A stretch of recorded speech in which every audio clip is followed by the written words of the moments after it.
Very different you're like, definitions of masculinity. I got nothing left. All I know is masculinity is a prison. Oh, that's good. And welcome to the Down in Front podcast. How's it going, everybody? Yeah. So excited to be here tonight. I am your host for the evening, Mr. Mocha Mike, and I'm here with some very beautiful people gathered around to talk a little bit to you guys about some Marvel TV shows from 2017. There were a lot of shows that came out last year, and a lot that we didn't get a chance to do full episodes on. There were just a lot of other good movies and TV shows that got in the way. So we thought we'd compile some of the best ones from the year and give you guys a quick rundown of our thoughts on it. Before we get into that, though, let's go around the table and introduce everyone who's here. Starting with, let's see, arguably one of the more handsome gentlemen in this place. You all know him as the Mouth of the South. I know him lovingly as Thick Daddy Bryland. Give it up for Bryland McShane. How's it going, buddy? Hey, how's it going this evening? Doing well. What you drinking? What you been watching? What I'm drinking right now is a venti Americano from Starbucks because I am American, and so I think it fits. It's really good. It's really good coffee. What I watched recently is I watched a movie on Amazon Prime that was, if I had watched this last year, would probably be the absolute worst movie of last year, which is The Circle. And The Circle stars Emma Watson and Tom Hanks. And it's about like a high-tech company and this person that gets involved in this high-tech company and all these little shadowy, it's bullshit is what it is. And it's funny because a lot of my friends recommended it to me because of me working for a tech company in a certain, like on the campus right now. They're like, you need to watch this, you need to watch this. And I watched it. I was like, it's so bad how they get everything wrong about not only corporate culture, but the message they're trying to deliver is kind of bad as well, where it's like, it's wrong for old rich people to spy on you, but it's okay for the young people to spy on you. Go Sounds fig. like a double standard. And it's absolutely the worst performance Tom Hanks has given in a movie I've ever seen. It's so bad you should check it out. It's interesting that you say that because that movie was probably the single most uninspiring trailer I saw of last year. Like if when I read on paper Tom Hanks and Emma Watson, I was like, oh hell yeah, this has to be good no matter what, or at least interesting no matter what's about. And then I saw the trailer and I'm like, this seems super boring. Why would I spend money to see this? Yeah, and John Boyega's in it for 5 minutes for nobody knows what. What? I thought it wasn't it Tom Hanks is like barely in it, or was it Emma Watson's barely in it? All of them are barely in it. I thought they like billed one of them as like, it was like Angelina Jolie is in Sky Captain of Tomorrow, where she was in all of like the promotional art, but then wasn't in it at all. Like the trailer showed literally all of her scenes. Yeah, primarily, I mean, it's Emma Watson that's in the movie for the most part, and then Tom Hanks is barely there. That's a shame. Well, I'm glad you sacrificed your 2 hours to watch a set. We don't have to. And we're glad to have you on the show, Bryland. Thank you. To his immediate left, touching his beard, which is shorter than usual, but it makes him look sharper than usual, is the beauty and the beast of Down in Front podcast, Mr. Mike Blewett. Yeah, I put a whetstone on it. It was just a whetstone. It's this modern age beauty technique I'm trying out. Hasn't worked. I'm still ugly.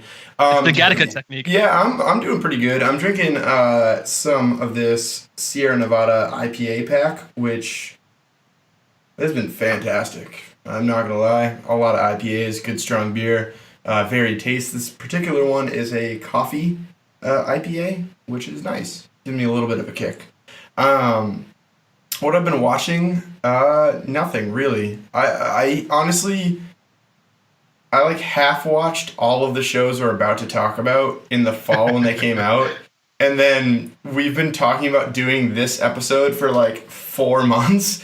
And then about a week ago, I was like, well, you have about 6 shows that you need to marathon. Do it now. And so I've just been watching all of these shows. It's been a week ago. Yep. It's been every waking minute. It's just been like one of these 4 shows we're about to talk about. 5 shows. Awesome. Well, we commend your bravery in watching all of these shows, including one of them that may not have been noticeably worse than the others, but we'll get into that later. That one I finished first, and that one I finished first, which is pathetic, but Get the nasty out of the way first. Awesome. And right above Mr. Blewett in this Brady Bunch grid that we've got going on Skype right now, you'll know him as the usual host of the Down in Front podcast. We know him as our podcast's official ambassador to the nation of Wakanda, Mr. Warren Jackson. How's it going? It's going well. It's going well. Mocha, how's it going? Wow, you just like went from Russian spy to Idris Elba in a matter of seconds. Kids sound like English. It was my audition for Ryan Coogler for not casting me in that movie. I'm still pretty hurt about that, but Nice. It's okay. It's okay. Honestly, but great to be here. Would you be known as the Wakanda Mafia? The Wakanda Mafia. Based Maybe. on your sports allegiance? Yeah, maybe. That was a stretch there. That was a bit of a stretch, but Yeah, hey, I'm going for the Olympics, so you gotta stretch it out a little bit. Fair enough. Stretch those games. I'm well. Thanks for having me. I'm excited to be on another show, as I try to always be on there. I am currently sipping on a Harpoon IPA they have on tap here. They had on keg. I was like, you know what? I'll drink that. It's better than water and better than black tea. And what I've been watching, I was kind of excited. So thank you for everybody for our Twitter poll. So I posted a Twitter poll yesterday, and it was a bit neck and neck. I thought for sure I was going to get burned to go watch. What was that other movie that was out there? It was the 15 to 17 to Paris, Early Man, and the other one that was leading for a moment was. Wasn't it Black Panther for a third time? No, I didn't get any votes. I was kind of bummed. But I think it was another just really bad looking movie besides the 50 Shades of Freed. There wasn't a lot of good movies out this week, which is kind of a bummer, but it also kind of makes sense. But I was excited to go and watch. Oh, good. So it was only two. Oh, Peter Rabbit. That's right. I think Abbott and a few people said they were going to go and post and vote for Peter Rabbit. So I'm glad I did watch that. But I went to go see Early Man. It was one of the newest films from the clay animation. Aardman. Claymation. Thank you. Aardman. So if you've seen like the Wallace and Gromit, I absolutely love this sort of style. I just love anything to do with kind of animation, so I went for it. It's a PG-rated movie, and I went to go see a 9 p.m. showing, and there was like 8 or 9 kids in the showing. So I thought that was kind of weird that it was pretty late, and they still were up in an hour and a half, so they got out at like around 10:45. They were hitting the juice boxes hard. Hitting those juice boxes hard.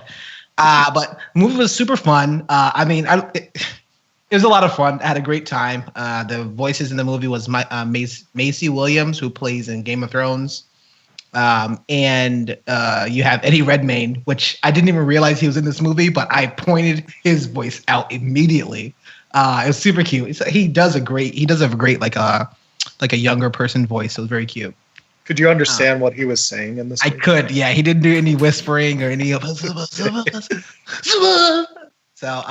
it was really cool. Very cute movie. I just love the fact that it was everybody had like a British accent, and they just literally were just beating you overhead with tons of puns in the actual movie. But apparently this movie is about soccer or football. Who knew? I did not know. I was very confused. Going into this movie, I was like, wait, what? Is that what they did? See, it's funny. When you posted that on Twitter, I thought you were talking about that movie with Jack Black and Michael Cera that came out 4 years ago. I thought they had was it like year one? Yeah, year one. Oh, yeah. I thought they had a theatrical re-release of that movie because, that needed to happen again. Oh, my God. No. This one was fun, so definitely go check it out. It's in theaters right now. I'm pretty sure they're like this next weekend is going to be a big launch for a bunch of movies, so if you have the time, if you have kids, especially kind of younger kids, this will definitely keep them engaged and involved for an hour and a half for you to take a nap somewhere. So definitely go check it out. That's called Early Man. Awesome. As for myself, what I've been watching recently, I spent today binging through a lot of a show called Ruby. If it doesn't sound familiar, it's a series of what were originally web shorts made by this developer named, or film producer named Monty Ohm. For some of the nerds in the audience, you may recognize that name from the old like Halo vs. Metroid videos. He used to take models from video games that we all know and loved and had them recreate like really epic action scenes. So I was a big fan of him when I was younger, and this show came out made by the people at Rooster Teeth who did Red vs. Blue. It's really cool. It's an animated show with a lot of high-flying action and some really, really lovable characters about these 4 kids that are at a battle school, training them to be elite soldiers in their society. But it's been really fun to watch. Each episode is like 5 to 10 minutes long. It's on Crunchyroll as well as YouTube. So definitely check that out if you like. And as for what I'm drinking, found myself a new Brooklyn Brewery beer that I hadn't seen yet. It's a sour called Bel Air Sour. I've been on a bit of a sour kick lately. I'm a big fan of sour and tart beers, and this one isn't too bad. It's definitely not the cream of the crop in terms of craft sour beers, but it's solid, and I love the color scheme on it. It's like a millennial pink and seafoam green deal going on here. But yeah, that's what I've been drinking, what I've been watching. But without further ado, you're all here for one specific reason, and that's to hear us talk about some of the great Marvel TV shows that have come out in 2017. We're going to go ahead and take a quick break. In case you haven't watched these 5 shows, you should probably go ahead and binge through them. It would take about 72 hours of straight binging, and then come back and listen to the rest of the podcast. Which of those 5 shows are they? Well, they are Marvel's Runaways, The Gifted, Marvel's Inhumans, Agents of S.H.I.E.L.D. Season 5, and Netflix's The Punisher. So go ahead and take a look at those shows, or at least read a Wikipedia synopsis, and then join us after this break. Bye-bye. AQN remain music.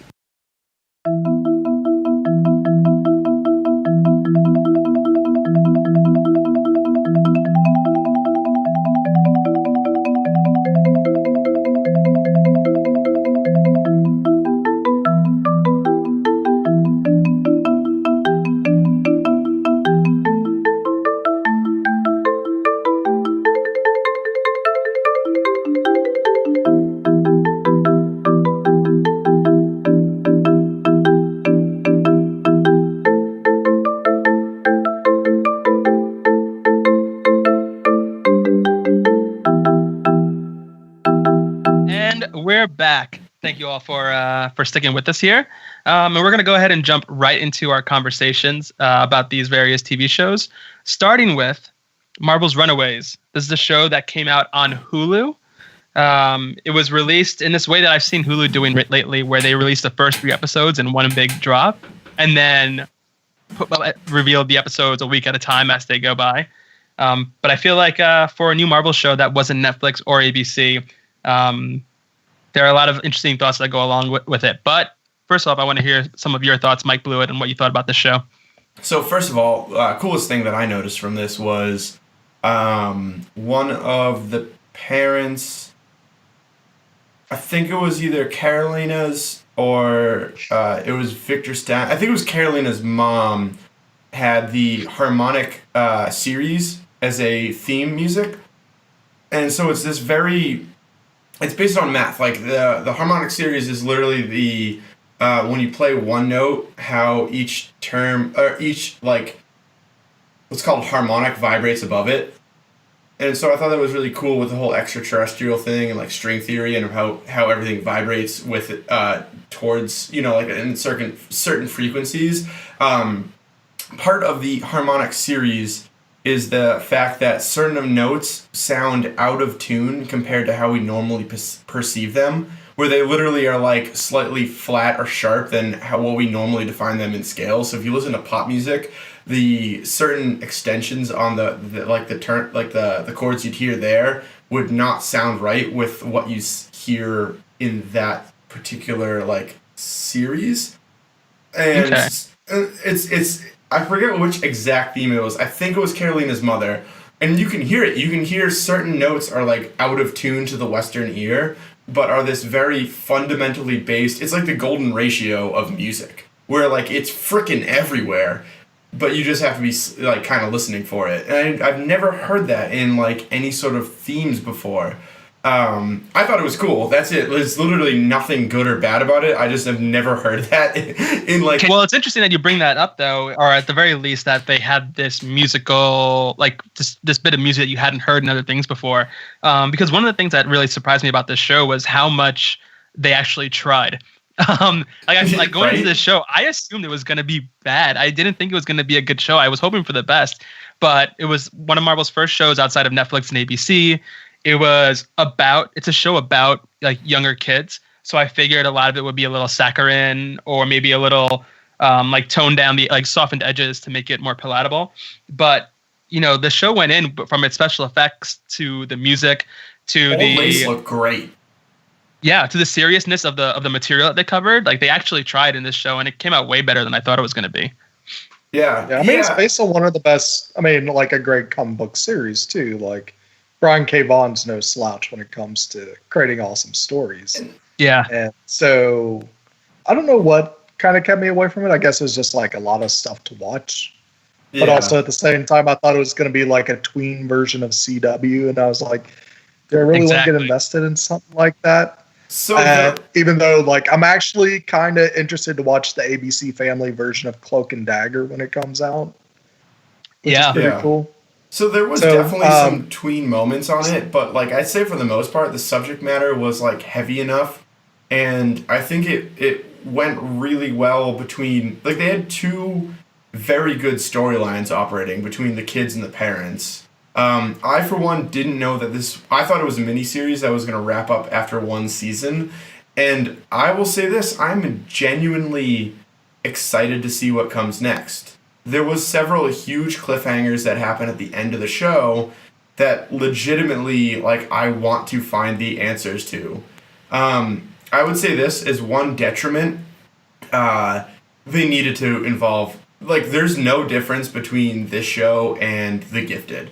The Gifted operates outside of the MCU, and for lack of a better term, The Runaways operated outside of the MCU. And we're going to bring this up again with The Punisher, where like at least the Defenders and the rest of the Netflix shows, and certainly Agents of S.H.I.E.L.D., they bring up other things that happen in the extended Marvel universe. Whereas Runaways, like, literally all I would have needed, there's this character, Victor Stein, who is like the head scientist in like the group.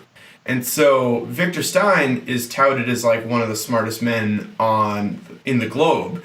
And all I could use when he has a moment of like he has a couple moments where he can't figure out how to do something. And he has these like moments of weakness, which I thought were great, where they really played out, like the characters worked really well together, and which I don't know if it's the original writing versus the writing on the TV show, but whatever. All I could have used was one moment of either the son or the wife saying, Tony Stark could do this, why can't you? Like, that's literally it. That's the only thing I could have used to really bring it together, is this is part of the MCU rather than some random other show that was just about teenagers with superpowers. Just little moments like that really bring it together that they just didn't do. I wish they... In a cave with a bunch of scraps. Right, that's all I could... And it doesn't take much. It's one throwaway line that you can immediately move on past, but it still grounds you in that universe. Yeah, that's a really good point, Blewett. I almost initially wanted to give them the slack of saying, oh, well, at least they're based on the West Coast, and so maybe they're not as like caught up with all the Avengers content going on the East Coast. But the Iron Man movies all take place in California. Tony, before he moves to Avengers Tower, is based in California, and the fact that Victor Stein is a tech wonderkind, they should have brought up at some point, just even like the reference of the knowledge of Tony Stark, because You're right, his character is entirely based on his ego of being super smart and an engineer, and they never once even like glimpsed towards anything like related to Tony. If you want something that's more closely related, certain PIM is based out of San Francisco, which is the tech capital of the world right now. That's true. You know, and that was a more recent movie. And, you know, you don't have to say like, oh, smart as, you know, Hank Pym, but like, there's a lot. Yeah, sorry, go ahead. And Victor's ego is a major driving point of his character and the decisions he makes and how he acts in certain situations. So it is insane to me that that he wouldn't at any point, even at the very least, like give us something where someone else mentions Tony Stark and he tells them like, don't say that name in front of me, or like gets offended, like angry by it, because it just seemed like it would be natural for someone like him. Yeah, first season I thought was very good. Excited to see where it goes though. I think the second season will be better. Yeah, Brylan, I think you nailed it on the head, at least with my fears for this show going into it, was that I assumed it was going to be some sort of CW like teen bopper show, and it wasn't. I mean, it was to an extent in certain ways. Like it is a show ultimately about teenagers, like wealthy, affluent California teenagers. But you know, the first episode starts with a character like very nearly getting date raped. There's another scene where like a dude gets shot through the chest by one of the kids, and it's not something that happens off screen. It happens straight up. You know. There was that weird cosmic hand job that Carolina's mom gives the corpse guy who's laying in his bed. There's a lot of weird stuff that went on in that show, but I was surprised that they actually tried talking about some serious subject matter. The special effects were also really good too. A lot of the special effects were CG, but one thing that stood out to me that made my day when I saw it for the first time is there's a character in the show who has a pet velociraptor. The velociraptor was genetically engineered by her. No explanation needed on that. It's just a thing. Her parents are botanists, and also on the side they try to revive extinct species. But this velociraptor, I assumed going into it, I knew the velociraptor would be part of the show because of the comics, and I assumed it would be really shitty CG, and I was braced for it to be the worst part of the show. And when they first introduced it, they used practical effects. It looks like one of the velociraptors from the original Jurassic Park movie, which anyone who has seen that movie lately knows that it keeps up because of the practical effects. And it looked fantastic. You know, when the actor is touching the face of the velociraptor and petting it, like the person is actually touching a prop. And it really, really made a huge difference in making that completely unbelievable character way more believable. The only time I switched to CG was for wide shots where it showed the whole body, but otherwise it was an actual animatronic and it looked great. And yeah, it was just really cool. Like you said, Blewett, the story had a lot of interesting plot points. It had a lot of interesting cliffhangers, not just at the end of the show too, but you know, early on in the show, they bring up a plot point that that one of the kids is trying to send messages back to his family from the future, and it's a future where San Francisco, where I think they're in California. I don't know where in California. Maybe it was L.A. LA. Well, they're not in L.A., but yeah, he sent. No, they're in L.A. Oh, okay. Oh, that's right. They're in what's that affluent neighborhood? No, they're not in Hollywood. They're in. Yeah, I forget where. Silicon Valley? No. Regardless, one of the main characters from the show, one of the kids, appears on a television set that the dad has been tinkering with, trying to get images of the future. He thinks it's not working, and when he walks out of the room, it comes to life, and it's one of the characters, but older, with like facial hair and glasses to show the passage of time. And he's warning his actual age. He's like a 30-year-old man, I'm sure.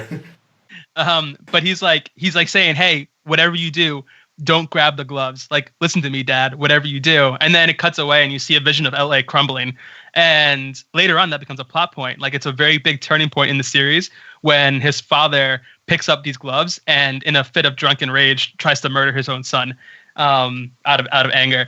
And so that's something that doesn't get resolved entirely, because the don't pick up the gloves part gets resolved, but we still also know that at some point in the future, LA is going to crumble because of what they're doing. So it was really, really interesting to see these characters or these story points portrayed. And the actors they picked to cast them all, like, they all looked great. Every one of them looked exactly like the characters from the comics. It was remarkable. It was really cool to see. And as someone who reads a lot of Marvel comics, I haven't read Runaways yet. And I am definitely going to be pulling that up on my Marvel Unlimited account because it was just really interesting and I want to see where it goes. Yeah, I've read a couple of the comics and the kids are really cool. What turned me off about it is that their parents are like the Z-list of Marvel villains. Mm-hmm. I mean, they're basically villains that were introduced to make this series. And except for, like, I think Grim Reaper was one of them at one time. and he's like a very third-rate villain as well. So I will say this, that the TV show does do a good job of redemption on the parents, and I think that the parents are somewhat rootable in some cases, which makes them almost not villains. And I think they like kind of had to do that as some sort of redemption. Well, that surprised me about the show. I thought they were just going to have the show be about the kids and paint the parents in the worst possible light they could. And what we got was, as you had mentioned earlier, two very distinct storylines running parallel, where they were showing us a lot of narrative elements just about the parents and what their conversations are like, and like them figuring out what the kids do and don't know and how they're reacting. And you get to see them make really tough decisions as to whether or not the illicit activities, the secret activities that they're acting in as members of this organization called Pride, which several of them think has been formed to save the world. When that starts to clash with protecting their children, they really have to weigh what it means to take care of your children versus what it means to follow what they think is the right thing to do to save the world. And so it creates this really interesting dynamic that I wasn't expecting, and adds a lot of complexity to the show. No doubt. Awesome. Yeah, I definitely think people should check it out if you haven't yet. I think it's only like 10 episodes long. Super bingeable. Yeah, and also the theme music is super like haunting and creepy. The opening music was just they did a lot of things. They took a lot of risks with this show, I feel like, and it paid off. Yeah. Awesome. Well, speaking of a show that took a lot of risks, that also surprised me, we can jump right into Fox's The Gifted. The Gifted is a show based in the X-Men universe, since it's owned by Fox, and it takes place at some point. They don't really tell us exactly when. However, the X-Men are no longer around. Neither the X-Men or the Brotherhood of Evil Mutants. We don't know why. It's possible that it's linked to the movie Logan in that sense, because we know that in the movie Logan, we've already seen the disappearance of the X-Men and a lot of other villains from the world. But it follows a family with two teenage children who are both mutants, secret mutants, until circumstance forces them to reveal themselves. And the father, who was working actively with the government to hunt down and create legislation, anti-mutant legislation, has to suddenly deal with the knowledge that his children are mutants and how that changes his outlook on the world when the world hates and is hunting mutants actively. I was really surprised by this show. I didn't expect anything of it. Watching the trailers going into it, I thought it was just about this Aryan family that were going to be made up characters just for the sake of having a show about them. And I really didn't think there were going to be any meaningful connections to the actual Marvel characters. And this show slapped me in the face to prove I was wrong episode after episode. It is filled with deep cuts for X-Men fans. Tons of different characters are referenced and displayed really faithfully. They make a lot of references to different groups within the X-Men universe, from the Purifiers to the Hellfire Club. It was just filled, the Morlocks, it was just absolutely filled with references to the X-Men universe, and I was really surprised at it. And even the main characters themselves wound up being characters from the X-Men comics that have a pretty intense history.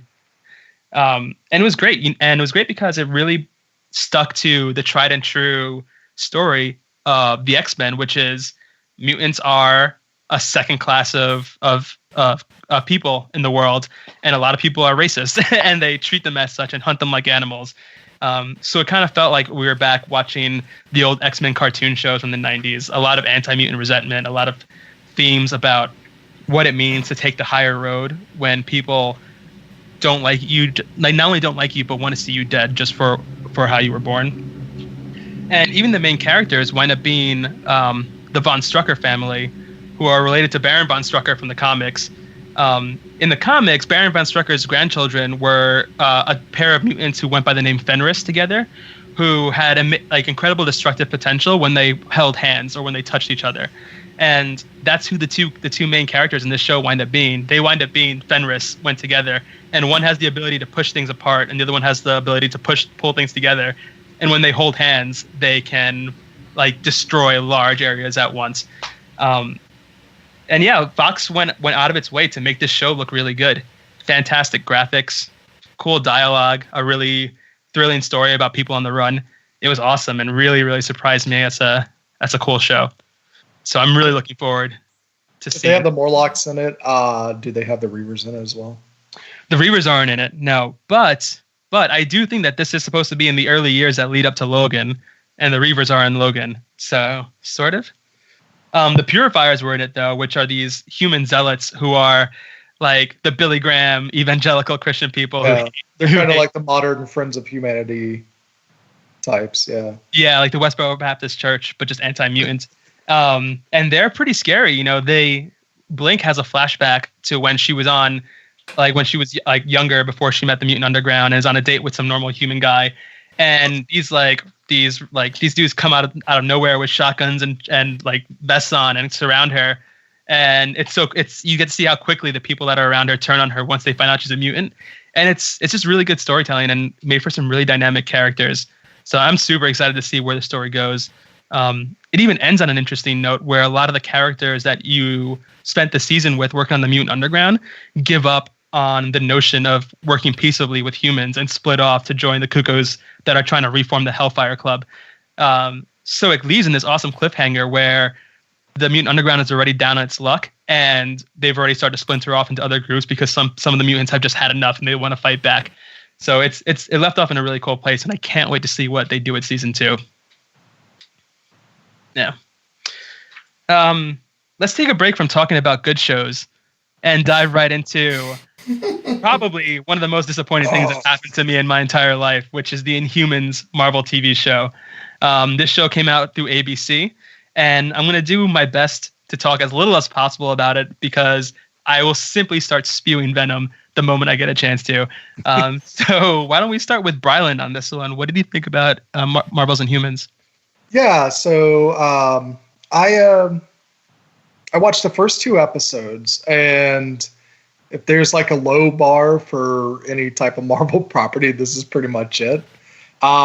There's nothing right going on with this show. It's like, first of all, like, let's look at Black Bolt. Black Bolt is one of my favorite comic book characters, just because of he has this amazing power, and if he uses it, like half a planet's going to get it destroyed.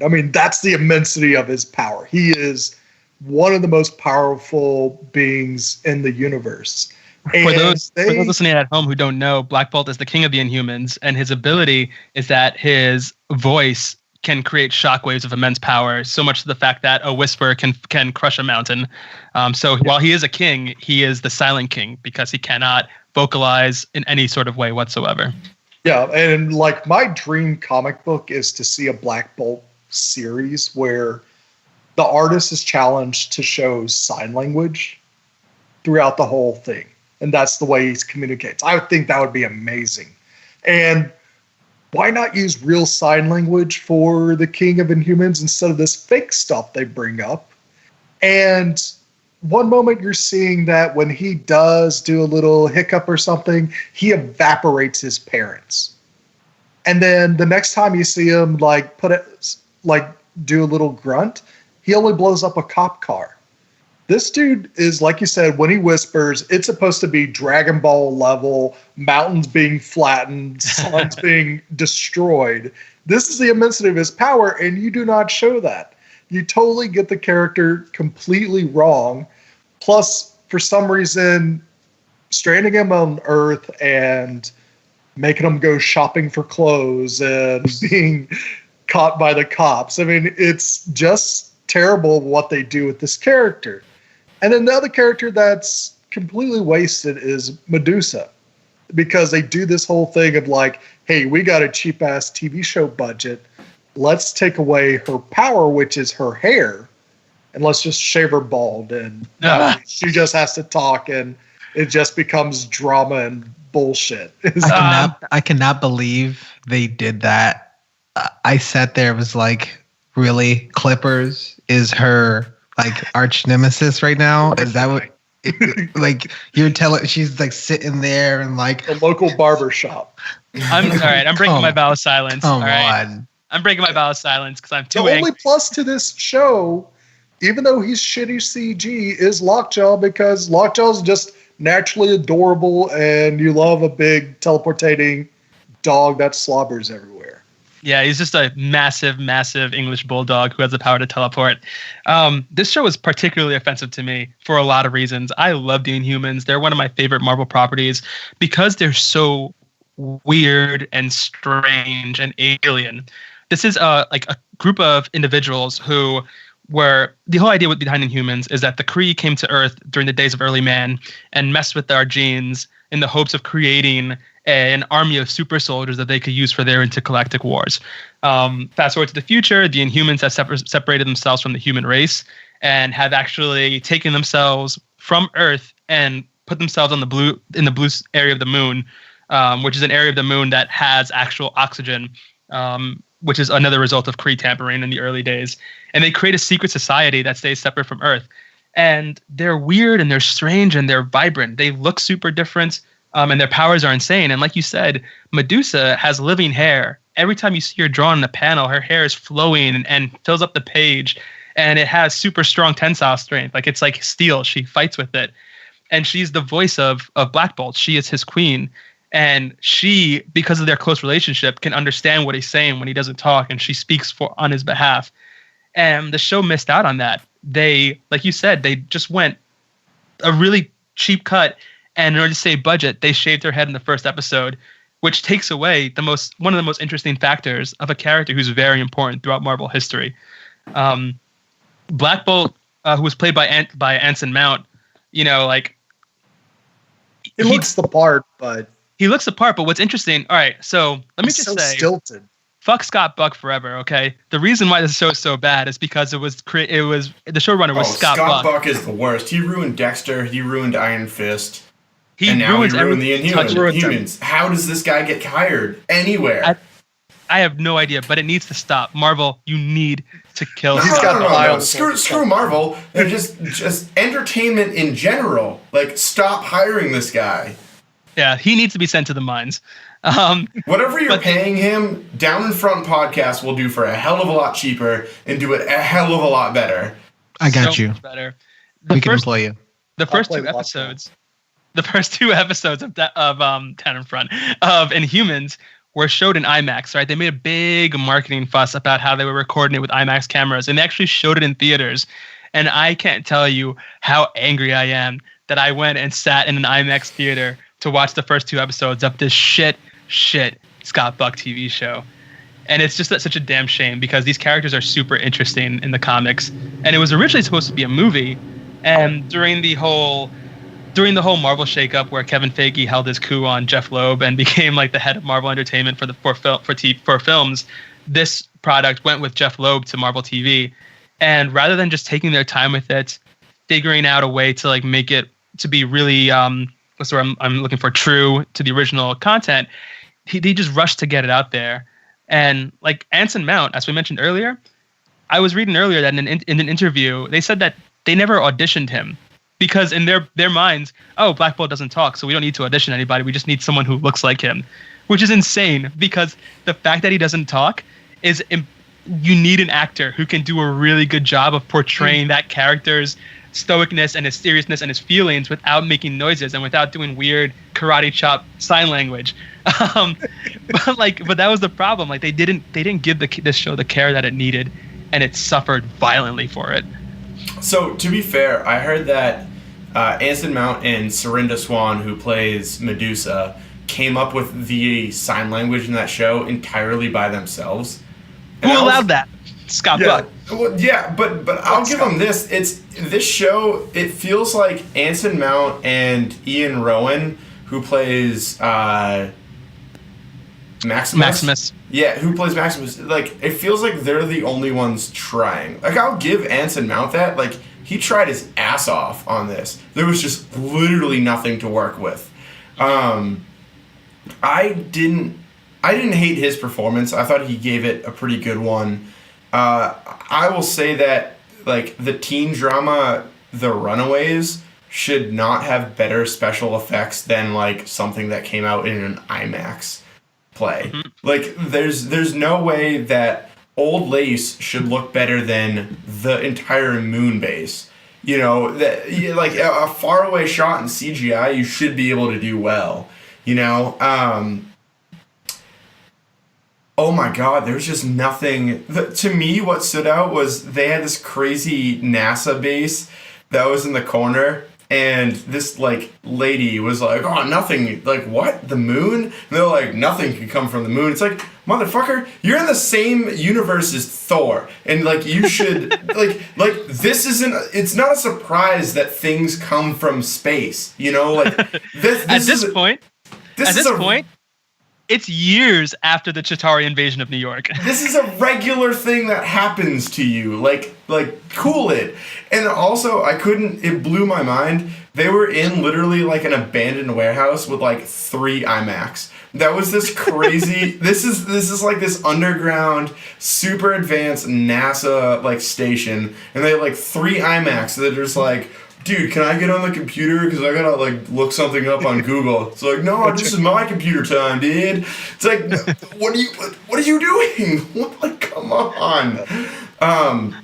This show was genuinely terrible. Like, it hurt to watch. And it's irredeemable. And the one thing that stood out for me, and if you go back and rewatch it now for some godforsaken reason, because we're all telling you not to do it, I would like to take a little bit of history and context. So we just talked about the Runaways having this great cliffhanger, and like I genuinely wanted to find what happens next in the show, right? Like I want to see season 2. Not that Runaways 1 was like that great, but it's like they left it at a very cool spot. I would say this about Inhumans. They did the same frickin' ending to Thor Ragnarok, and they did it, like, this blows my mind, just like on the incompetence that they put the season finale of Inhumans on the day that Thor Ragnarok premiered. You think you just push it back by 1 week to let every one of the Marvel fans go see Thor Ragnarok at, 8 o'clock on a Friday evening, and then put your finale maybe next week. And the crazy part for me was not only the scheduling, but they did the same frickin' ending where like there's a bigger bad, and that Adelan isn't a set of it's not a place, it's the people, which is literally the ending to Thor Ragnarok, where they're like, no, Thor, what's it called? Asgard it's not a place, it's the people. And then they fly away, and all of a sudden there's some bigger bad that shows up to like, hint at whatever's coming next. It's literally the same ending, and it premiered on the same day, and it's the same studio. Like, how does that not get Like, the incompetence is mind-blowing on this movie. Yeah. And there's even bigger travesties going on even in the first 2 episodes. Like, if taking away Medusa's powers is terrible, what they do to Karnak is unacceptable on so many levels. Because he actually has one of the coolest powers of like kind of perceiving what's about to happen next. And I thought they actually did a really cool job of showing that. That's probably the best effect they had in the show. And then he trips and falls, hits his head. Where are my powers? Fuck that shit. And Ian Rowan. No way. Ian Rowan is. They basically depowered literally everyone. It was just a bunch of dudes hanging out in Hawaii. That's all the show was. God, I'm getting so angry. And Black Bolt is the one that's supposed to be the one that because of how immense his power is, he has to hold himself back and show that control and that discipline. Whereas everybody else, use your powers. Nope, we're just going to take them away from everybody. Fuck everybody. And Ian Rowan is completely wasted, and he's a fantastic actor. They like, hey, I liked Ramsay Bolton. Do that Ramsay Bolton thing. We'll just make you a little bit more sympathetic. And it doesn't play off really well. He comes off as just like, I don't want to be on this show type of thing, but we've seen him on Game of Thrones. He's fantastic. If you ever want to see him in more of a dynamic character or less villainy role, watch BBC's Misfits. He's so awesome in the first 2 seasons of that. Good. Yeah, that's the first time I ever saw him, and I thought he was amazing in that. I was super Yeah. excited to see him in Game of Thrones after that because I sat there, was like, he's doing some I was crazy like, things. It's my dude. Yeah. It's so good. And then he turned on everybody. So whoops. The way they handled the characterizations was really bad in this show. Like for all the reasons you guys mentioned. Now, when it comes to a lot of these Marvel like MCU shows and the TV shows, I'm not a purist. I don't need things to be exactly how they were in the comic, as long as you're changing them for a good reason. And that tends to be the case with the movies. With this show, they changed a couple of things. Like you mentioned Karnak, who has the ability, his power is that he sees the flaw in everything. He can look at a plan. He can look at someone's attack strategy mid-combat, and he can see how to exploit their weaknesses. In the comics, that's not a power. In the comics, he never goes through Terrigenesis, which is the process that Inhumans go through to awaken their abilities, because his brother, Triton, goes through it and becomes a fish monster that can't breathe air. And his parents say, nope, fuck that. We don't want our kids going through it. And so Karnak spends the rest of his life just training his body and mind to be able to fight alongside his cousins in the royal family. Like, that's an interesting plot point about his character.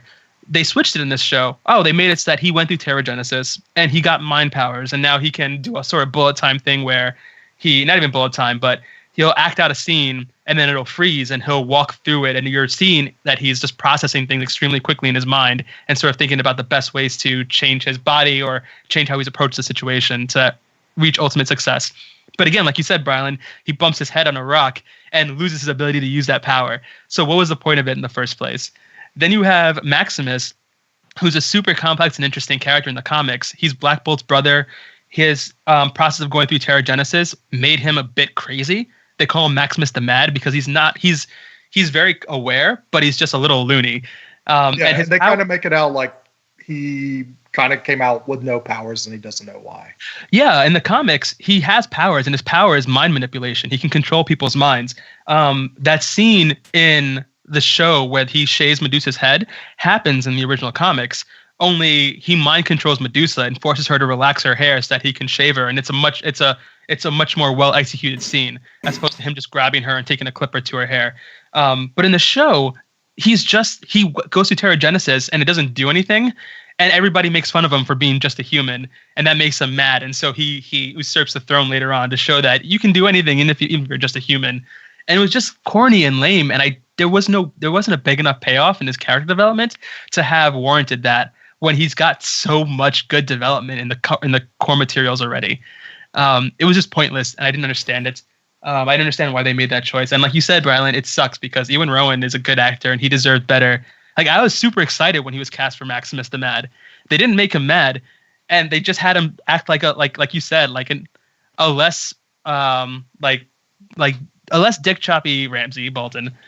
he was a PG rated Ramsey.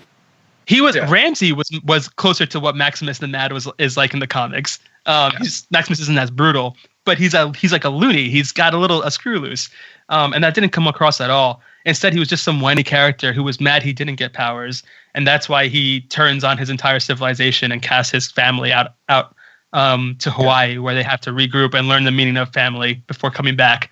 It was just bad, man. Scott Buck fucking ruined one of my favorite franchises. Not only just one of my favorite franchises, but also one of the franchises that has so much potential to be played with in TVs and movies. Yeah, and plus because they're about to introduce Captain Marvel to the universe, they could have done so much to tie that in together. Well, the hard part is the Fox acquisition, because the Inhumans are dead. Like, the Inhumans show failed, and eventually Agents of S.H.I.E.L.D. will go off the air. And that is the last you're going to hear about the Inhumans. And they're going to introduce the mutants, and that's going to be the end of it. It's a real shame. Hopefully down the road they can do the cinematic Inhumans that we deserve. They probably will. It's funny, Blewett, that you mention Agents of S.H.I.E.L.D. because the concept of Inhumans was introduced in Agents of S.H.I.E.L.D. Season 2, I want to say. And it's been a core part of their storyline every season since then. They did a really good job of building out the notion of what Inhumans are and what the Inhumans that are still on Earth are like. And in the comic books, the Inhuman colonies that are on Earth are very different than the royal family that's on the moon. And they set up the Earthbound Inhumans so well. And this show does absolutely nothing to connect it to Agents of S.H.I.E.L.D. whatsoever. makes no reference to the Agents of S.H.I.E.L.D. and Human, other than the fact that when the show opens up, Triton is on Earth trying to rescue an Inhuman girl who's being chased by some bad guys with Who guns. cares? We never really find out Who who they are cares? or why. And then like he gets shot and falls off a cliff, and then they never reference the girl again. They never reference any of the other Inhumans on Earth again. No, they do And have it's the fat Hawaiian dude. Oh yeah, Who can like it's melt stuff. Yeah, like Tiki Hot Hands, whatever his name was. Well, yeah. So there's like one other Inhuman that they show, and he's just there to like talk to Black Bolt for a little bit, and then he becomes useless in the show. But it's like you spent 4 seasons on one of the biggest ABC Marvel shows setting up Inhumans, and when you do another ABC show that's just about Inhumans, you're not going to do anything to connect any of it to it whatsoever. Like aside from 2 really short references that are ineffectual to the plot. Like why? Why isn't there a desire to create overlapping narratives? We've seen the success that the MCU movies have had with it, and we've seen the success that Netflix has had with it. So why the fuck would they not even try that when all the groundwork is laid? It seemed like this show was really rushed, and it almost seemed like it was done out of spite. Like Jeff Loeb took it from Kevin Feige when he got kicked out of the movies onto TV and brought the property with him to TV, and then just made something for the sake of making it and gave us the TV equivalent of Thor: The Dark World. Just the shittiest fucking Marvel thing that we've seen on TV. No, it makes me miss. That's underselling Thor: The Dark World, because this was worse. It really is just the bottom of the ladder. And like I really miss Peggy Carter because of this. Yeah, why that got canceled was for this. Oh man, it's shameful. It really is. It's a waste of a great property. And I will never, ever forgive Scott Buck. Ever. All right. Let's talk about something better. Yeah, I'm going to take a couple of deep breaths and try to like even out my blood pressure. In the meantime, let's talk a little bit about Agents of S.H.I.E.L.D. since we've already chatted about it. Yeah. I'm not sure if all of us have seen it, but this last year, Agents of S.H.I.E.L.D. season 5 started. Yeah. We're only halfway through the season so far, but I think there's enough there for us to talk about. So, Blue, what are your thoughts on what you've seen so far? Yeah, so we're doing it at a good time because it ended the pod. Like they've been doing these like pods, instead of like full season. Okay. And so we're staring down the barrel of the next section of this season, which I think was the smartest thing they've done last year, which I know we touched about in our finale from last season. Really good. I felt that they were going to have a very hard time tying into... Well, they had no tie-in to Thor Ragnarok. I thought they were going to have a very hard time tying into Black Panther, and then later on in the season tying into Infinity War. And what they did was they took an alternate timeline also in the future, which makes sense because Black Panther, as we found out, Black Panther takes place in 2016. So they didn't have to talk about it at all. Obviously, us as the movie-going artists had no idea. But it's funny because they open up and they see Earth broken apart, and I was like, damn, Thanos messed that place up. And then, they probably could have gone that route, but they didn't, and they have this very interesting storyline of how the Earth becomes this way, and like what they're doing in the future, including a character that they brought back from, what was it, season 3 or 4? With Robin? Oh, yeah, that was season 3. I thought that was earlier in the season. I thought that was earlier, but earlier. Oh, yeah. So season 3, I think. I thought it was oh, no, it was 4 because that's when Malik was in there, yeah? Right. Yeah, you're right, yeah. They bring back some, like, arbitrary character from a prior season and make them, like, a mainstay on it. I think it was cool. They had a budget Bradley Cooper's Star-Lord, who was an interesting character. Deke, that's all I could think with that person. The other thing, if you want general thoughts, I really like this season. It's doing a lot of cool things for me. So one of the things I really liked is Cassius's like inward battle against like his family.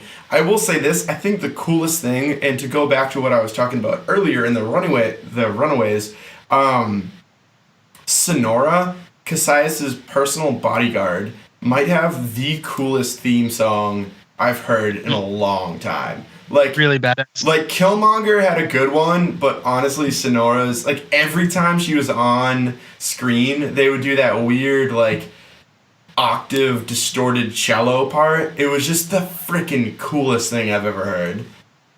Yeah, it's like the music. Every time she shows up, you expect someone to get their ass kicked because the music becomes so intense, and usually she does kick someone's ass. It's But it's so just good. Yeah, it's a Doesn't really Bear McCreary do the music for Agents of S.H.I.E.L.D.? Yeah, I don't know. I didn't look it up, but it's Let's go with yes. He is I'll one of fact the best TV composers out there. It's one of the first. So we have this concept called a leitmotif, where basically every time you see a character, you hear the music that goes with it. The obvious example is Darth Vader with a dun dun dun dun dun dun dun dun dun. And so usually in TV, you get like the Forgetting Sarah Marshall type scoring, where it's just like what was it, like dark and dreary or something. Dark and ominous, whatever the line from that movie is. Dark and ominous tones. Yeah, and you just hear like chords kind of going back and forth, and you never really get like this is a theme for this character. Which again, I shouted out in the Runaways that whenever you saw that one character, you'd get that weird theme that went along with it. And it was the same thing. You hardly ever see in TV an individualized theme for that character, but Sonora got one, and it is freaking awesome. And like, there's no way that will ever get a separate like release on it, But I'd love to have that song on my iPod. For the record, Bear McCreary is the composer for Agents of S.H.I.E.L.D. Sick, Awesome. It's a good shout theme. out to McCreary.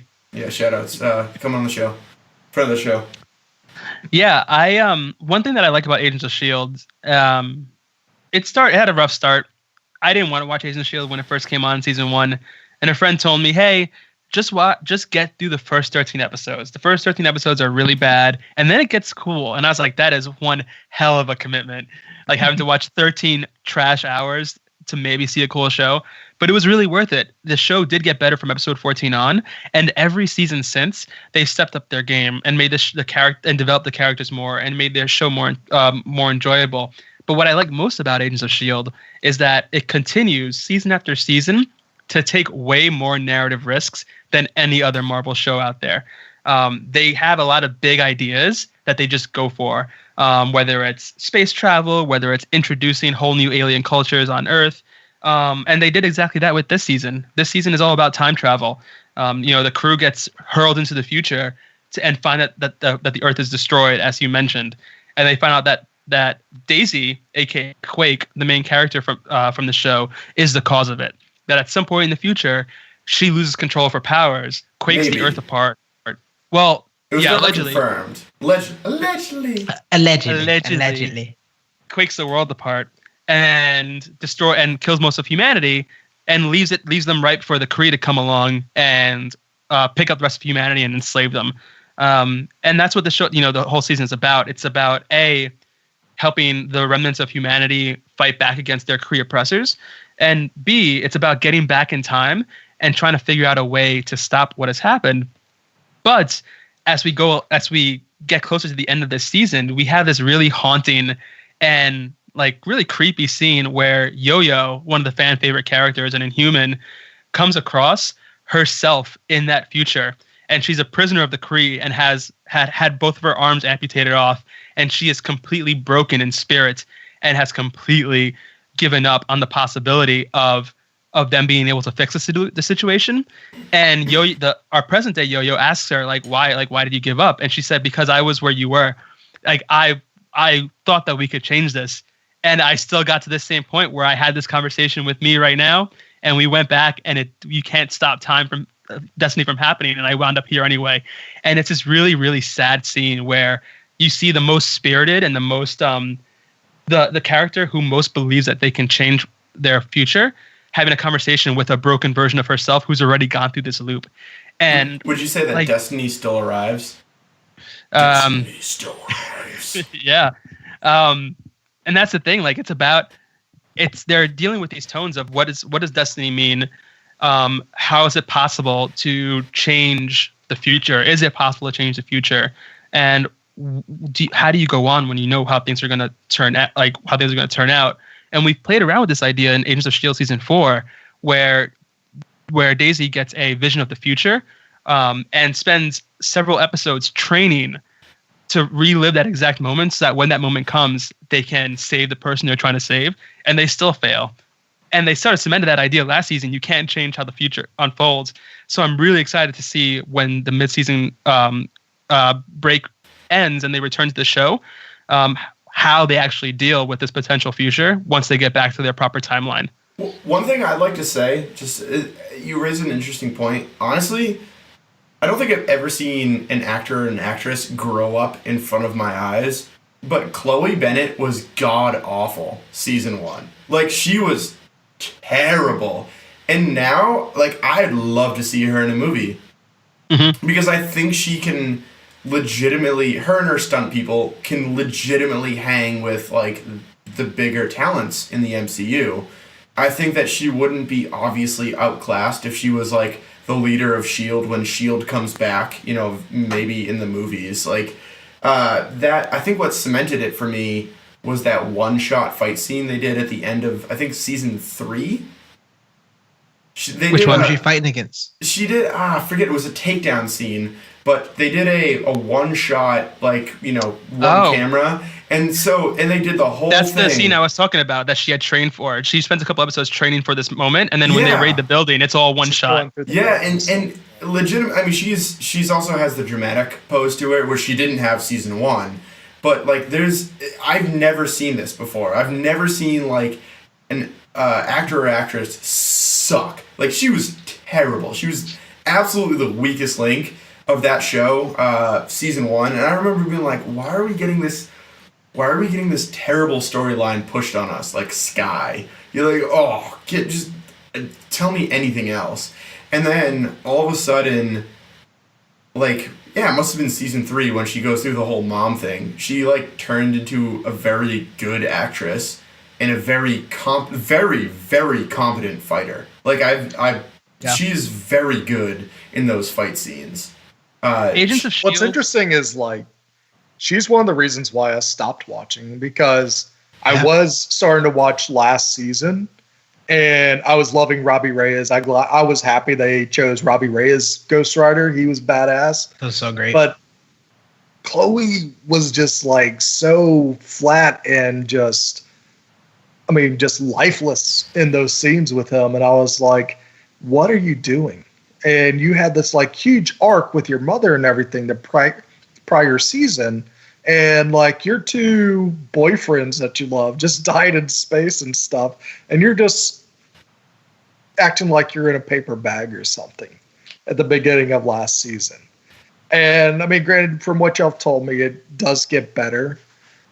Which makes me interested to watch it again. But, I mean, she's no Meryl. She was one of the reasons why I gave up on Agents of S.H.I.E.L.D. She's no Meryl Streep, but she's a lot better. Well, I think they did something very interesting and very smart, especially in this season, different than the other ones, is although the actual storyline revolves around her character, she does very much plays much more of a supporting or kind of a side character, and she does have, like, her highlighted moments in this season now, whereas the other seasons I felt like season 1 and 2 was, like, all on her, right? And I think this goes to your point, Blewett, of once they started moving a bit away from her and she can, like, practice and kind of get better, and we see her in, like, only every other episode, or she's not the main focal point and, like, other stuff was happening. She was still supporting, and you can still see her help things out. It made it way more enjoyable to watch, especially in this season. Like, there's a whole in this season we're focusing on, like, this mystery of, like, well, what happened, time travel. There's so much stuff to focus on of what's going on right now. Although we think it may be her, we also get this Flint storyline. We also get this Cassius. We get all these other things that she's just like an actual a character, like a piece of the chessboard. And I think it's interesting because when she does come on screen, it's awesome. We like to see her. She's gotten better. Exactly all the things that Blewett has been talking about. And I think you'll like that portion of it, Brylan, because much like the last season, once you take her out just a little bit and she's now more of a supporting, and then when she needs to be a main character for an episode or 2, she can be. But does it have to always revolve around her? You know? Yeah. I think that I would say the other thing. Go ahead. Sorry. No, go ahead. Just the other thing that I wish they would do again is I want to see a real Agents of S.H.I.E.L.D. department. For multiple seasons, this has not been Agents of S.H.I.E.L.D. It's been Coulson and company saying they're S.H.I.E.L.D., but they're more than just ragtag band, which can be cool and fun. But some of the neat things about Agents of S.H.I.E.L.D. is kind of like this Men in Black style, like this is a government agency dealing with exceptional beings and superheroes, and how do they interact with them, or how do they take care of that on more of a everyday human level? And I would like to see more of that put back into it. But Agents of S.H.I.E.L.D. isn't a task force; it's a people. It was in our hearts all along. We are all Agents of S.H.I.E.L.D. What's interesting, Bryland, is I do hear you on that, but it's part of the storyline as well, right? At the end of Civil War, or rather not Civil War, Winter Soldier in the MCU, S.H.I.E.L.D. was disbanded. Triskellion's gone. Yeah, and then they spend that following season in Agents of S.H.I.E.L.D. dealing with that blowout of, you know, what it means when S.H.I.E.L.D. is revealed to the world as like being corrupted by Hydra, and they try to rebuild S.H.I.E.L.D. and actually reintroduce themselves to the world in season 4, probably after you stop watching, and that gets blown back in their face by the end of it, and they go back on the run. So it's part of the failings of S.H.I.E.L.D. as an organization is one of the overarching themes that's like woven into the story season after season. And I agree, like sometimes the acting leaves a little bit to be desired, because it's at the end of the day it's TV and it's ABC of all places. But I will say that Agents of S.H.I.E.L.D. that's a show is a real testament to what good character development can do for a story over time. Every character in this show, aside from Daisy, who starts off as Skye and then gets an awesome reveal as her being Daisy Johnson, who's like an important character from the comics, to her being an Inhuman as Quake. Coulson going from being Agent of S.H.I.E.L.D. to the head of the reformed S.H.I.E.L.D. And back to being a nobody agent again, like what that looks like for him. The scientist characters, Fitz and Simmons, Yo-Yo going from somebody who was very uninterested in joining the Secret Warriors because she wanted to use her powers to help people in her country of Colombia, I believe, and then realizing the greater mission and becoming one of like the most staunch servants of S.H.I.E.L.D. later on. Like every season, these characters develop in really interesting ways, and it creates this sort of overarching quilt that makes for like really interesting takes later on. And this is something that we don't see often. Yeah, well, and you mentioned Mac and May also have some really, really good strides too. Oh, absolutely. It's like especially those particular characters, especially one episode entirely. They really kind of focus on that, and even from last season, Mac's character really went through a lot of like losing his daughter, then getting his daughter, then now losing his daughter again. So it's an interesting sort of comparison. He really has the struggle of parenthood with him and his daughter from the last one, and then him and Flint in this one. Like, even before the Flint, for him. Even before the Flint, when they found out that the resource that was being like smuggled was a baby, you know, like. That was a cool reveal. That was really cool. Yeah. Ming-Na blows my mind. She's like 50s, and she still can kick ass. She's Mulan. She keeps it tight. Awesome. Ming-Na is fantastic in the show. She's the cavalry. She kicks ass, and she started the series off being just as cold as ice, uninterested in being a part of S.H.I.E.L.D. or returning to S.H.I.E.L.D., let alone being friends with anybody. And she's really opened up as a character in terms of her relationships, and as well as our knowledge of what she's gone through in the past. Like you said, Mac has had a lot of really, really solid development. Poor Fitz and Simmons, who have the unfortunate task of being the target of all of the writers, like worst. It's just like, how can we torture them this season? Yeah, they're just two kids in love, and every season the writers just get in a room and say, "Okay, how can we ruin their lives this season?" But let them kiss. But yeah, they put them in a submarine. Why? They just they do a really good job of character development. And after 5 seasons, everyone is in a different spot than when they were in the first season, and it's all for the better. The journey that each one has gone on individually is, in some cases, more dynamic than the show itself, than like the main plot lines of the show. And I like it, and it's unfortunate because every season the live ratings for Agents of S.H.I.E.L.D. go down a bit more and a bit more. And I feel like it's going to get canceled ahead of its time, even though the show itself is getting better and better with every season. I hope that season 5 doesn't wind up being the last season, because I think that this is honestly one of the more consistently good Marvel products that we have outside of Netflix today. Just a couple things. I just want to do a couple other wins, like literally like 3 for the show before we move on. The opening episode was phenomenal. And a few different parts, really, because the name of that song was called "This Must Be the Place." This must be the place, yeah, by Talking Heads, yeah. Super chill. You see Enoch's kind of swimming. You don't think anything too much of it, so it's like, oh, it's cool. It's kind of whatever. And then he takes off his skin. You see him shower. You're like, oh, what is this? You see him switch the actual truck itself, and then they end up going to pick up all the Agents of S.H.I.E.L.D. and like. Oh, a bunch of other stuff started, and then the actual episode itself with the people that we know is this huge mystery. Everybody's like transported all over the place, so nobody knows where Fitz is, and it really sets up with one of the great. I think this must be like one of the best sci-fi tropes that I like. Of I've been like. I'm your biggest fan. I'm going to tell you all that's happening, and the time skip dies immediately. And then they have to kind of figure out what happens. I thought that was great because, I'm like, they know that they can still make fun of themselves. The reason that Mac has a shotgun axe, come on. When they introduced that some years ago, I'm like, this is the dumbest thing ever. Now I think it's hilarious. I'm like, yes. The shotgun axe is like the best ongoing joke they have. Absolutely. Because it's so silly, but it's so cool. It really is bad. It continually proves its point too, where like they're like shotgun axe, that's dumb, and then he does something cool with it, and they're like, yeah, that makes sense. He killed Kasai. He kills Kasai's with it, and then Flint's like, really? I don't get why you have it. Kills this people. Oh, okay. In a scene that looks really fake too, because there's no reason why that shotgun axe should have pierced his whole body like that. No, because while part of it's an axe, he flips it.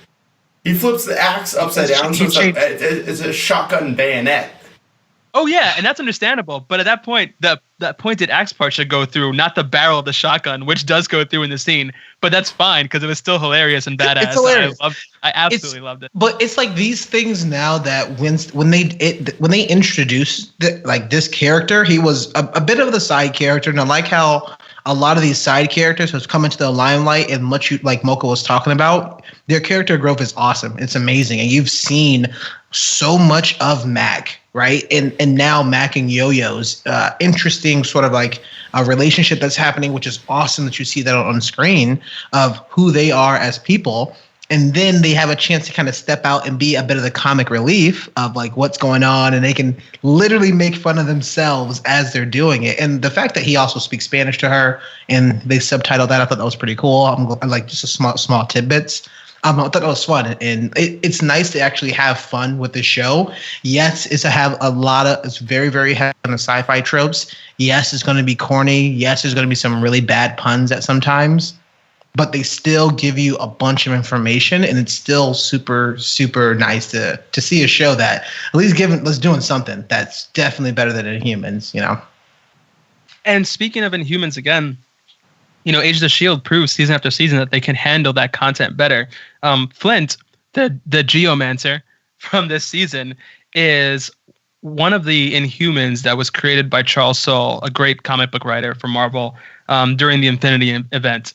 And he, on the show, is an amazing adaptation of the comic book character. The actor looks exactly like him. His powers interact the same way. You have that vibe of a troubled kid who's trying to figure out what to do with these new alien powers of his. And it's a perfect representation of what that character was in the comics without dumbing it down or going out of their way to change the core aspects of him for no reason whatsoever. It's just a really authentic representation of a really cool Inhuman from the comics. And I absolutely love the fact that they brought him into the TV show, and I hope they find a way to make him stick around. But yeah, all right. So we've had a lot of nice things to say about Agents of S.H.I.E.L.D., but I feel like this next and last show that we're about to talk about is going to have a couple of good points to it itself. Reviews. Last but not least, let us talk about the latest addition to the Netflix Marvel family. I'm talking about The Punisher, everybody. Mr. Bernthal himself. John Bernthal screaming, it does something to me. I can't explain what that is, but it's just like I've never heard anybody like scream with that much pain and sorrow in their voice. And it's just like, God, you just put everything into this, didn't you? Because John Bernthal is Frank Castle in this series. Absolutely. This show is phenomenal. This is probably my favorite show of last year. And it's probably my favorite Marvel Netflix show as well. And it's just easy to say. Yeah. And it does so many things right. It talks about something that's a lot of things that are very serious in life right now. The whole thing about PTSD. A lot of people hear it, but do they really know what that experience is like for people? And having family that's in the military, that family that has been affected by PTSD, it definitely hits very close to home for me to see just how PTSD affects people totally different. You have it how it affects Frank Castle. And it never does anything to actually justify his actions. It's more of like, this is how he is because of just what he's been through and the loss of his family. But you also get I forget his name, but the young soldier that's always at the meetings that ends up living in a hole in his backyard because he just can't leave the battlefield. And that's some real shit that actually happens to people that are suffering through that. Lewis is the name of the soldier. Yeah. It also does, it also introduces, the Marvel Netflix villains, really good. Billy is a really awesome villain in this series. And it's amazing because he is a pretty boy that's who is a dick in Westworld, but he's even a bigger dick in this one, but also a very charming that's who he was! Oh my God! He's such a great villain.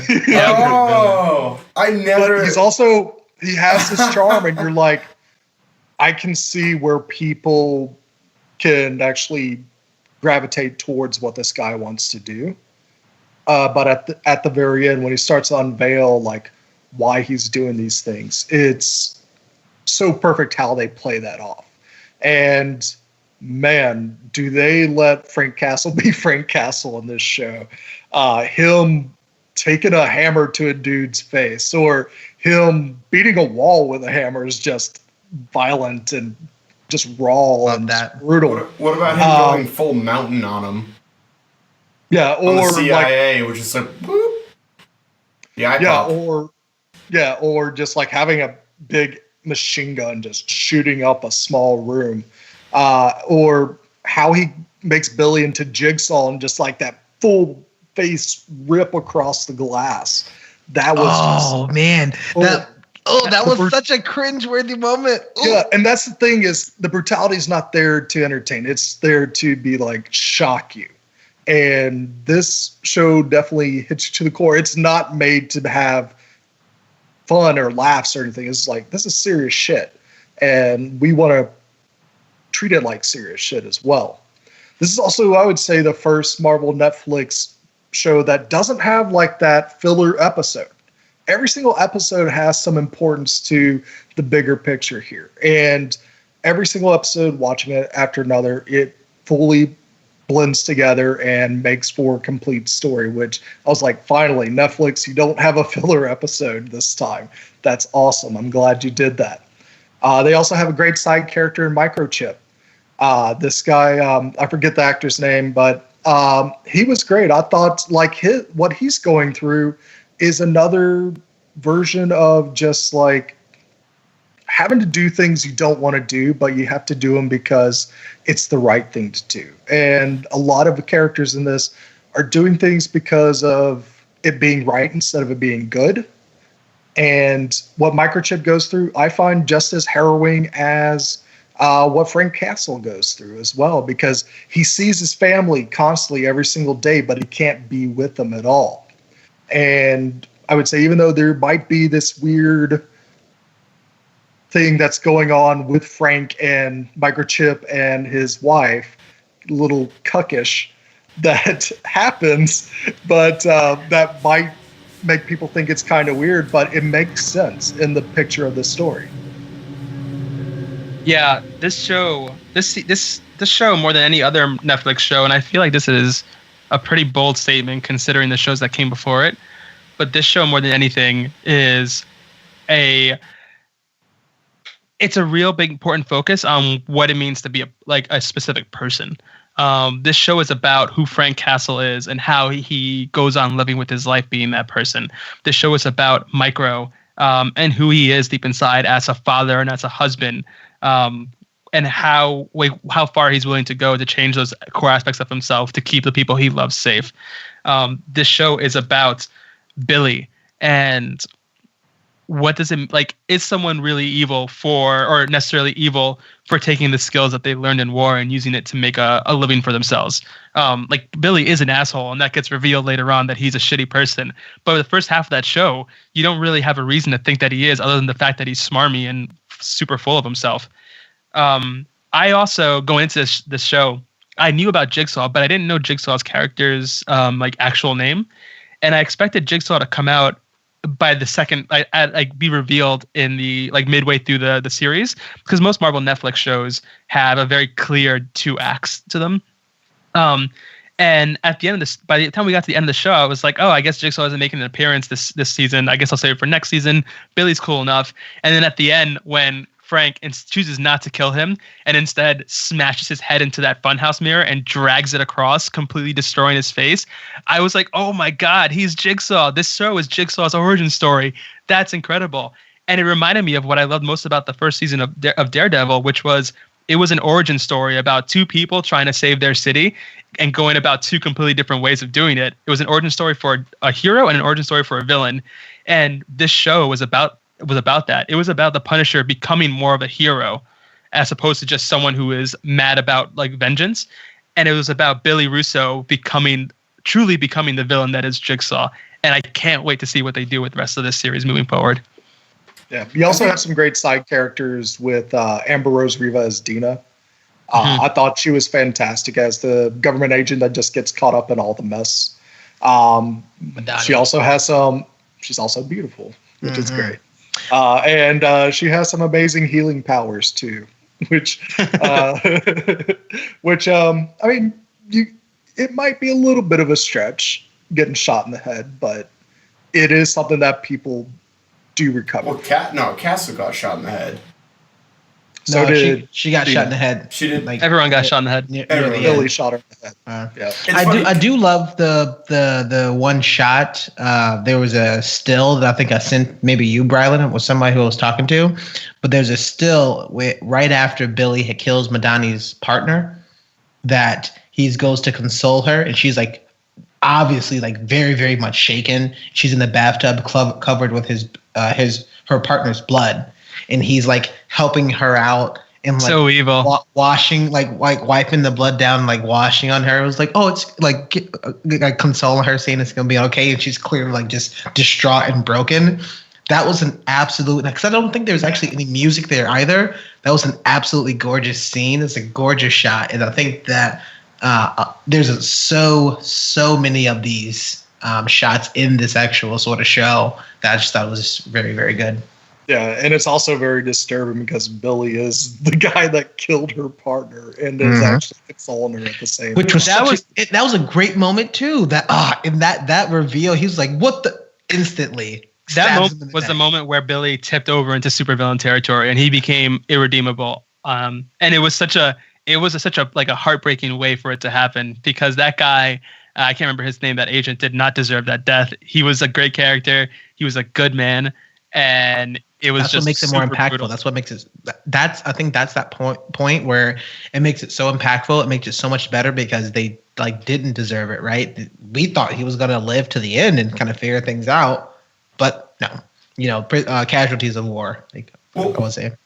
I think the best thing about the show was everything was gray.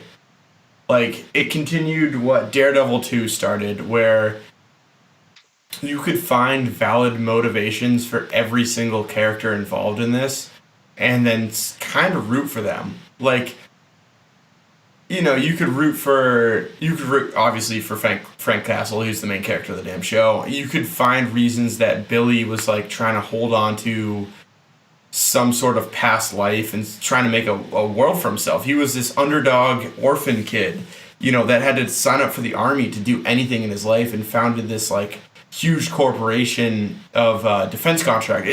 That's a story you normally root for, coming from nothing, getting everything based on like your ability as a person.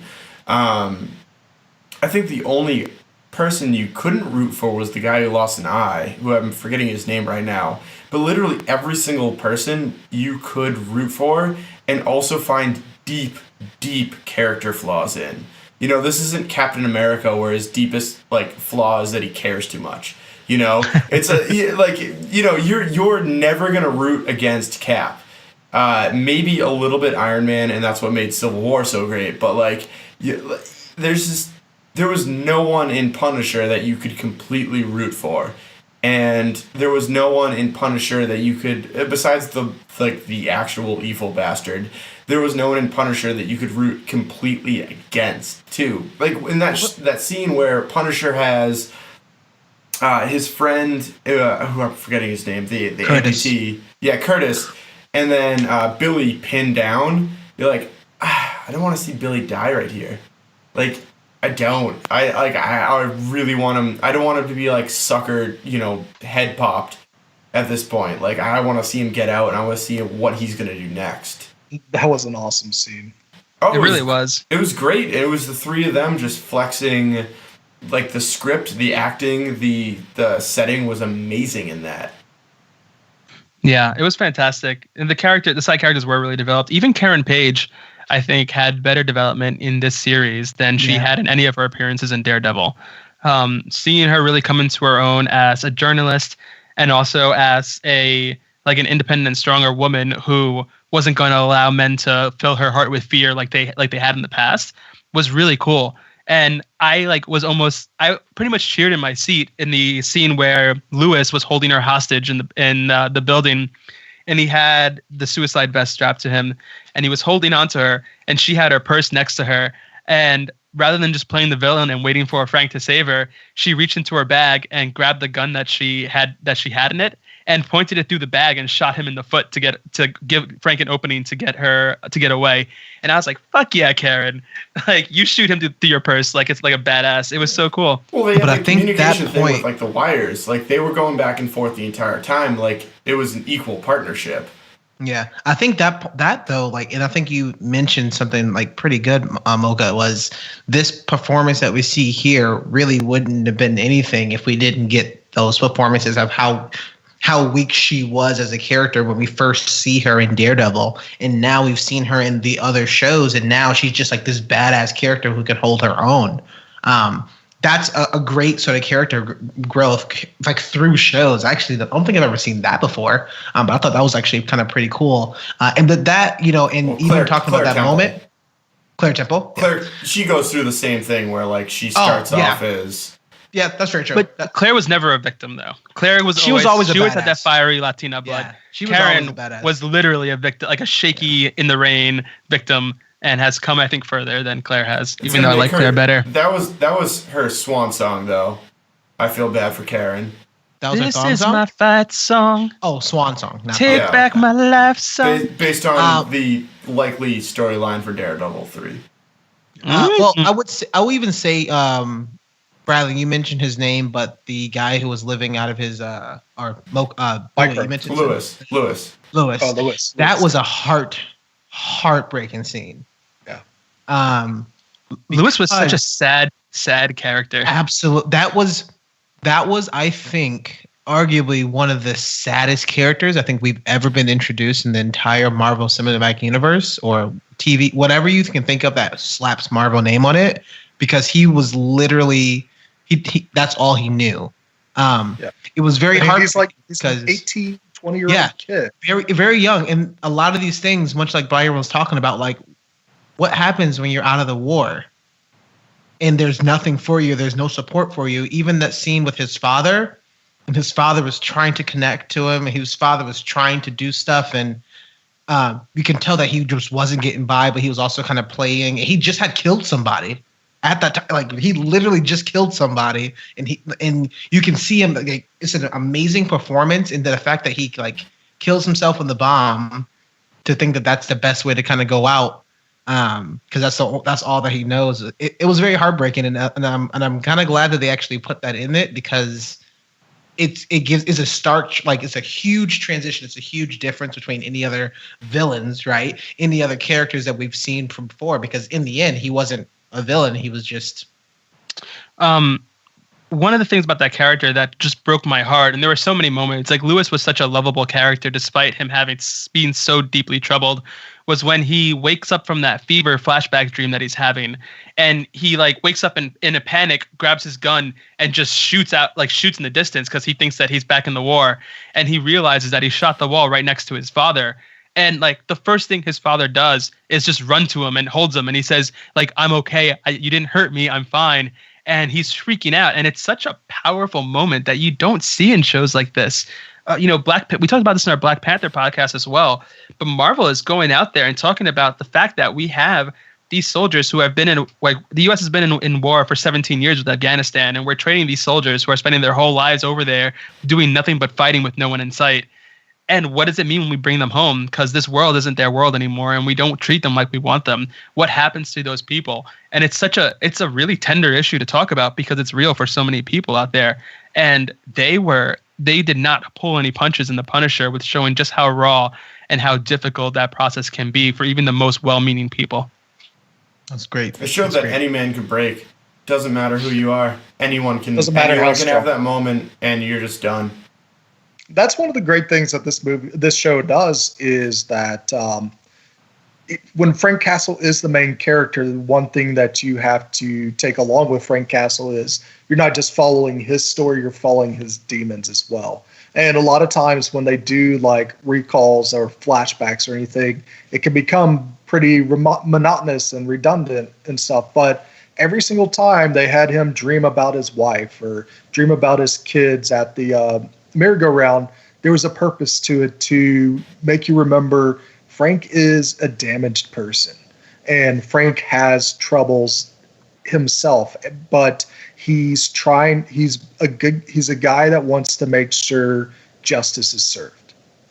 Yeah, and one thing that's really important about Frank Castle and also having his demons follow him is that even though you've seen that he was a loving father and he did his duty and he was a loving husband, that scene where he's with Micro's son, and Micro's son takes the knife to school, and he talks to him about what a K-bar is and everything, and puts it up to his throat. You're like, oh shit, Frank is losing it right now, and then he realizes it too. And then the next scene, you see him playing football, and Micro.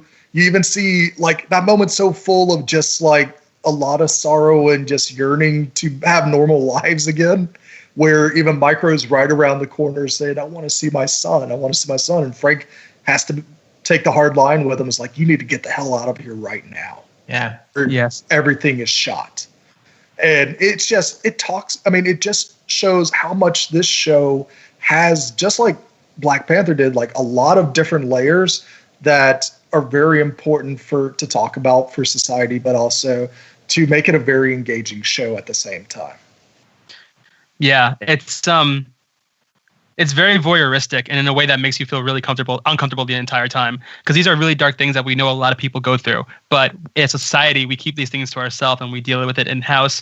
But these are conversations that need to be had and stories that need to be told, because it's far too common, and so many people are going through these exact same hardships completely alone and in the dark. Exactly what's happening, especially in South Florida, with the actual shooting too. We see exactly, they give a moment in which Frank Castle's confronting the kid for bringing a weapon to school, right? And we see that there are people hurting, and at least this show gives it its all to at least kind of show this of like, hey, this is what we necessarily this is us talking about it. This is us bringing in this conversation to the limelight so that people can talk about it. I just think it's like very ballsy of Netflix and very ballsy of Marvel. We've definitely seen it in the grandiose scale of seeing it in the movies, but now it's nice to be able to see it in the TV and like in things that people like a lot more people potentially have access to. So it's definitely nice to talk about it, right? There's something called a mum effect, and we like deleting the mum effect from it. Yeah. But yeah, we talked about a lot. There have been a lot of really great shows that have come out this past year from Marvel. We talked about a few of them today. And I feel like we've got a lot of potential in the stories that Marvel still has left to talk about. And with that in mind, I just want to go around really quick, get some final thoughts from everybody, as well as get a sense of what show you're looking forward to from Marvel in 2018. Let's start with you, Bryland. Yeah, so I would say for Netflix, what I'm most excited about is Daredevil Season 3. If they're doing Born Again, give it to me, full stop. And I want to see everything that comes with that. Bring back Wilson Fisk, bigger and badder than ever. Let's see that happen. Can't wait to see the next Punisher series. Besides Netflix, I'm really interested to check out what they're doing with Cloak and Dagger on Freeform. It's definitely geared towards more teenage aspect, but these are some of the two most unique characters you have in the Marvel universe that have some of the most interesting powers too. And I want to see how they actually blend that relationship those two have, and also how they fit into the bigger picture as well. Great. Blewett, how about yourself? Jessica Jones Season 2. Next one up. It comes out in like a month from now. Jessica Jones was my favorite of the Phase 1 Netflix shows. And, by far, absolutely loved that show. And she is one of my favorite potty mouths on the planet. And I'm excited to see her back. Awesome. Warren, final thoughts and what you're looking forward to seeing? I don't know what shows are coming up because I do no spoilers. So I don't know what's coming out this year. But hopefully if it's not Luke Cage, maybe Punisher Season 2 that comes out in December. I hear they're going to start shooting end of this month for Season 2. Nice pun. But I don't know. that was a terrible pun. I don't know. I don't know when it doesn't have a release date. I'd imagine that everything else is coming out first. Is Luke Cage coming back this year? Yeah. Okay. Luke Cage and Jessica Jones are confirmed for 2018, as well as Daredevil Season 3. And I think Iron Fist and Punisher 2 are still TBA. Yeah, okay. I would say 2019, probably Luke Cage, just because I was not a fan of Jessica Jones. I did like a lot of Daredevil to Season 1. Season 2 should have been probably cut out 5 episodes, but whatever. But it's just like Luke Cage also should have cut out 5 episodes. Let's be real. But I'm interested to see where that show goes, because it really, much like Black Panther, it gave us a bit more of a different look of African American, a black man in a hoodie that's bulletproof. That's a pretty big deal. Yeah, and it's also really important because we do have these very big shows and movies that are talking about this representation we don't commonly see, and these social issues we don't always put out in the forefront. How do you continue the conversation? What's the next step? Exactly. Yeah. For me, as far as a final thought, I just think that aside from the obviously huge miss in Inhumans, fuck Scott Buck forever, 2017 showed us that Marvel's properties outside of Netflix hold a lot of potential. And I'm super excited for what's coming out across the board in 2018. As far as what I'm most excited for, I'm definitely with you, Brylan. Cloak and Dagger Freeform completely has my attention now. Until I saw Runaways, I assumed it would be bad. And after seeing how good Runaways could be, I am very excited to see what they do with these two characters who, as you mentioned, are not only super unique, but also have a really dark storyline, a dark origin story to them. So I can't wait to see what they do with those two characters. But great. All right, awesome. Well, thanks so much, everybody, for joining us tonight. We are the Down in Front Podcast. You can find out more about our work at downinfrontpodcast.com. Please check us out there. You have links to our Twitter, our Patreon, our Instagram, the whole shebang. Speaking of Patreon, if you love our voices, if you love our faces, consider checking us out and maybe donating any amount of money to us. We do this for free because we want to bring our love for film and TV to all of you out there in podcast land. Even if you can donate as much as 99 cents a month, it's still something that can help us continue to bring quality content to you guys week after week. So give us some consideration. If not, at least rate and review us on iTunes, because that actually does help out a lot. Warren, why don't you tell us where we can find more of your work? Well, the price is on the can. So if you do, you just like toss over an Arizona iced tea, sweet tea version, because I'm going to Florida tomorrow. Price is on the can. We have to make that an actual tier, like it's 99 cents, price on the can, on Patreon. It has to be I absolutely will do that. 99 cents, price on the can. That is the new tier. Arizona, sponsor us. And if you do sign up for 99 cents, somehow I will figure out how to mail you your favorite flavor. If that lets me, if that's legal. Where can we find more of your work aside from the deli that sells Arizona? My work personally, wow, this is the first.